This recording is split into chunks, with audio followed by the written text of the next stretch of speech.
بسم اللہ الرحمن الرحیم۔ عام طور پر رمضان المبارک میں صدقہ فطر کے حوالے سے مسئلہ پوچھا جاتا ہے کہ صدقہ فطر کس حساب سے دیا جائے۔ تو اس کے لیے شریعت نے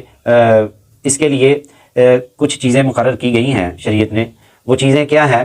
سب سے پہلے تو گندم ہے، پھر اس کے بعد جو ہے، پھر اس کے بعد کھجور یا پھر کشمش ہے۔ تو ان چیزوں کی مقدار کے برابر جو ہے نا وہ ہمیں صدقہ فطر کا حساب لگا کر دینا چاہیے۔ اب ان میں سے کتنی مقدار ہونی چاہیے؟ تو گندم کا جو حساب ہے وہ یہ ہے کہ 2.25 کلو یعنی کہ 2 کلو کے قریب اگر ہم جتنے کا آٹا ہمیں بازار سے ملتا ہے، 2 کلو آٹا کتنے کا ملتا ہے، اتنے پیسے 2 کلو کے جتنے پیسے بنتے ہیں، 2 کلو آٹے کی مالیت جتنی بنتی ہے اتنی مالیت کے پیسے ہم جو ہے نا وہ کسی مستحق کو دے دیں۔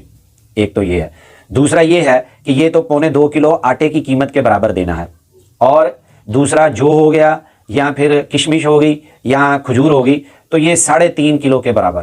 اگر کسی نے ان کے مقدار کے حساب سے دینا ہے تو پھر کتنا دینا ہے کہ 3.5 کلو کے حساب سے ہم نے یہ فطرانہ ادا کرنا ہے، کہ جتنا کا 3.5 کلو کشمش آتی ہے یا کھجوریں آتی ہیں 3.5 کلو یا 3.5 کلو جو آتی ہے، تو ان تمام کو جتنے کی یہ مالیت کے یہ تینوں چیزیں آتی ہیں، یعنی کہ ان میں سے کسی ایک کی مقدار لے لے۔ اگر جو کے حساب سے دینا ہے فطرانہ تو پھر جتنے کا 3.5 کلو جو آتا ہے اتنا فیکس فطرانہ بنے گا۔